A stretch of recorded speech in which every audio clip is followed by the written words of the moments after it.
ሰላም ተማሪዎች እንኳን ደህና መጣችሁ። በዚህኛው ሴክሽናችን ደግሞ ምን እናያለን? አፕሊኬሽን ኦፍ ዴሪቬቲቭ የዴሪቬቲቮቻችንን ጥቅም ወይስ የት ጋር እንደምንጠቀምባቸው የምናይበት ሴክሽናችን ነው ማለት ነው። እንዳለው ማቴማቲካል ኮንሰፕትስ ከሆነ ድረስ ኦልሞስት የትኛው ቦታ ላይ ምን አላቸው? አፕሊኬሽን አላቸው። ስፔሲፊክ አድርገን ስናወጣው መጀመሪያ ምንድነው ማክሲመም እና ሚኒመምን ስንፈልግ ማለትም ብዙ ጊዜ የፋንክሽኖቻችንን ካራክተሪስቲክስ ቢሄቪየር በመናወጣበት ጊዜ ስፔሻሊ ደግሞ ግራፎቻችንን በመንሰልበት ጊዜ እነዚህ ማክሲመም እና ሚኒመሞቻችንን መፈለግ በጣም ኢምፖርታንት እንደሆነ ከዚህ በፊት በነበራችሁ ሴክሽኖች በነበራችሁበት ክፍል ላይ አይታችኋል። እነዚህን ደግሞ የምንፈልግበት አንዱ አፕሮቾቻችን ምንድነው? ዴሪቬቲቮቻችንን መጠቀም ነው። ስለዚህ ዴሪቬቲቮቻችን ለምን ይጠቅሙናል? ክሪቲካል ነምበሮቻችን ወይም 0 እና 1 ፋይን የሚመጡበትን ፖዚሽኖች ምን ለማድረግ ነው ይጠቅመናል? ለማግኘት እንጠቀምበታለን ማለትም ዴሪቬቲቮቻችን 0 በሚመጡበት ጊዜ ያ ፖይንቶቻችን ምንድናቸው አለ? ዴሪቬቲቮቻችን 0 የሚያመጡበት ፖይንቶቻችን ምንድናቸው? they are critical numbers ናቸው ማለት ነው። ስለዚህ እነዛን ለማግኘት ምን እናደርግበታለን?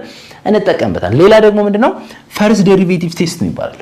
ይሄ ቴስት ለምን ይጠቅመናል ካለ ዲተርማይን ኢንክሪዚንግ ኦር ዲክሪዚንግ ቢሄቪየር የግራፋችን ኢንክሪዝ እያደረገ ነው ዲክሪዝ እያደረገ ነው የሚለውን ነገር ምን ያደርግልናል? ቢሄቪየሩን ማለት ነው ለማጥናት እንጠቀምበታለን። ሌላ ደግሞ ሰከንድ ዴሪቬቲቭ ቴስት ይባላል። ይሄ ዴሪቬቲቭ ቴስት ደግሞ ምንድነው? ኮንካቪቲ እና ኢንፍሌክሽን ፖይንት ማለትም ማበጡ ነው ወይስ ምንድነው? ኢንፍሌክሽን ፖይንት ወይም መነሳት ፖይንት መነሻ ፖይንቱ ነው የሚለውን ነገር የሚናገርልን ምንድነው? ፖይንት ነው ማለት ነው። ፖይንታችን ነው። ስለዚህ ሰከንድ ዴሪቬቲቭ ቴስት ፈርስት ዴሪቬቲቭ ቴስት ምን ለማድረግ ማክሲመም እና ሚኒመም ፖይንቶቻችን ወይም የግራፍ ካራክተሪስቲክስ ባህሪያቶቻችንን ለማጥናት እንጠቀምበታለን ማለት ነው። እዚህ ጋር ማየት እንችላለን ሎካል ማክሲመም፣ ሎካል ሚኒመም፣ ሎካል ማክሲማ ይሄንን ምን ማድረግ እንችላለን? ካልኩሌት ማድረግ እንችላለን፣ ማግኘት እንችላለን። ምን ተጠቅመን? ዴሪቬቲቭን በመጠቀም ዴሪቬቲቮቻችንን በመጠቀም ፈርስት ዴሪቬቲቭ ሊሆን ይችላል፣ ሰከንድ ዴሪቬቲቭ ሊሆን ይችላል። ሰከንድ ዴሪቬቲቭ ስንል ምንድነው? ፈርስት ዴሪቬቲቫችንን ምን ስንሰራ ነው? ዴሪቬቲቭ በመንሰራበት ጊዜ ለዛ ነው ምን ነው? ሰከንድ ዴሪቬቲቭ፣ ሰርድ ዴሪቬቲቭ፣ ፎርዝ ዴሪቬቲቭ ይችላል አይደል? ስለዚህ እንደዚህ ያለን ዴሪቬቲቮቻችንን አፕላይ ማድረግ እንችላለን ማለት። ሌላ ደግሞ የሚጠቅሙበት ቦታ ምንድነው ከተባለ ኦፕቲማይዜሽን ማለት ነው። ኦፕቲማይዜሽን ማለት ማክሲመም እና ሚኒመም እንደፈለገን ወይም ኦፕቲማይዝ ማድረግ ለምሳሌ ምን ፕሮፊት ማክሲማይዜሽን ፕሮፊታችንን ማክሲማይዝ የምናደርግበት ስፔሻሊ በቢዝነስ እና በኢኮኖሚ ጊዜ ምንድነው?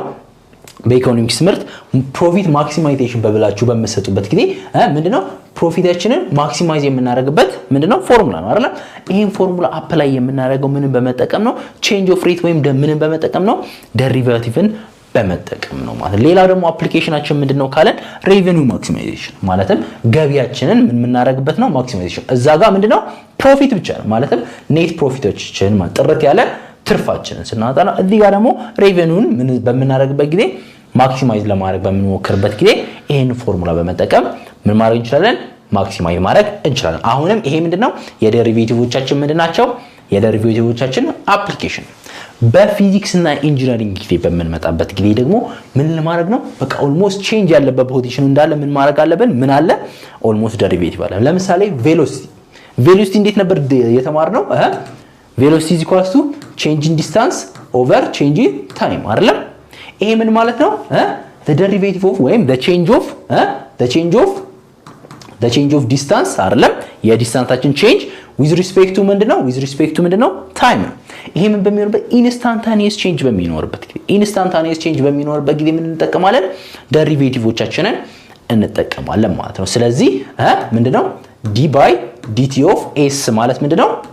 s derivative of t ማለት ነው። ማለትም ምንድነው? ዲስታንሳችን in terms of t with respect to change እየታየ ነው። በታይማችን with respect to time እየታየ ነው። ሌላ ደግሞ አክሰለሬሽንም አሁንም እየተማርነው እንዴት ነበር? አክሰለሬሽናችን is equals to change in velocity over change in time አይደለም? ኢንስታንታኒየስ ቼንጅ በሚኖርበት ጊዜ ደግሞ ምንድነው ይሄ ቼንጅ የሚሆነው? ዴሪቬቲቭ ይሆናል። ቬሎሲቲያችን በአንዴ በሚቀየርበት ጊዜ ኢንስታንታኒየስ ቼንጃችን ምን ይሆናል? እንደዚህ ካልኩሌት እናደርጋለን ማለት ነው። ማለትም d by dt v of t with respect to time ነው ዴሪቬቲቭ ወይም ሬት ኦፍ ቼንጃችንን እየሰራን ያለ ነው። ሌላ ደግሞ ዴሪቬቲቫችንን እንዳልነው it is ምንድነው ብለናል? slope of the tangent line ነው ብለናል። ስሎፕ ኦፍ የታንጀንት ነው። ስለዚህ ስሎፓችን ደግሞ ለምን ይጠቅመናል ብለናል? ላይን ኢኩዌሽኖቻችንን ለማየት ይጠቅመናል። y = mx + b ነው አይደል? የላይን ፎርሙላ ይሄ ምንድነው? ስሎፕ። ስለዚህ ታንጀንት ላይናችንን ይሄንን ስሎፕ በመጠቀም ምን ማድረግ እንችላለን? ማግኘት እንችላለን ማለት። ስለዚህ ይሄ ምንድነው?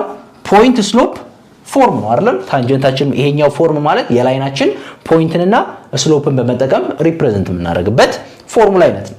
ስለዚህ እዚህ ጋር እንደምታዩት ስሎፓችን ምንድነው? ዴሪቬቲቭ ኦፍ ነው አይደል? d of d x of y አይደል? የፋንክሽናችን ወይም እዚች ጋር f of x ማለት እንችላለን። f of x ማለት ስለዚህ ስሎፓችን ማን ነው? የዴሪቬቲቫችን ነው ወይም ዲፈረንሻላችን ማለት ነው። ስለዚህ ምን ለማግኘት ይጠቅመናል? ኢኩዌሽን ኦፍ ታንጀንታችንን ማግኘት እንችልበታለን ማለት ነው። ሌላ ደግሞ ኢኩዌሽን ኦፍ ኖርማል ማለት ፐርፔንዲኩላር ላይን ቱ ዘ ታንጀንት ለኛ ኬዝ የታንጀንታችን ነው ማለት። ምክንያቱም ይሄን ከየት ሪሌሽንሺፕ ተነስቶ ነው? ስሎፕ ኦፍ የሁለት ላይኖች ማለት ነው ፐርፔንዲኩላር ከሆኑ m1 ታይምስ m2 ደግሞ ምንድነው የሚሆነው? ኢት ኢዝ -1 ነው ማለት ነው። ፕሮዳክታችን ምንድነው የሚሆነው? -1 ነው የሚሆነው ማለትም m1 = -1/m2 ማለት ነው። ይሄንን በመጠቀም መስራት እንችላለን ማለት። ስለዚህ እንደዚህ ያደረግን ምን ማድረግ እንችላለን? የኖርማላችንን ኢኩዌሽን ካልኩሌት ማድረግ እንችላለን። ማለትም ተመልከቱ እዚህ ጋር ሪሌሽንሺፓቸው ምንድነው? የዚህና የዚህ -1/2 አይደለም? ምክንያቱም ምን ስለሆኑ ፐርፔንዲኩላር ስለሆኑ። ኖርማል ማለት ፐርፔንዲኩላር ቱ ዘ ላይን ለኛ ኬዝ ማለት ነው ለታንጀንታችን ፐርፔንዲኩላር የሆነውን ላይን ኢኩዌሽን ማግኘት እንችላለን ማለት ነው። ስለዚህ እንደዚህ ያደረግን ምን ማድረግ እንችላለን? አፕሊኬሽኖቻቸውን ወይም ጥቅማቸውን ማየት እንችላለን ማለት ነው። ስለዚህ ስለ አፕሊኬሽን ይሄንን ካወራን ደግሞ በሚቀጥለው ሴክሽን ደግሞ አብረን አዲስ ሴክሽን እንጀምራለን። እስከዛው ግን የሚሰጣችሁን ኤክሰርሳይዝ ፕራክቲስ አድርጉ ማለት ነው።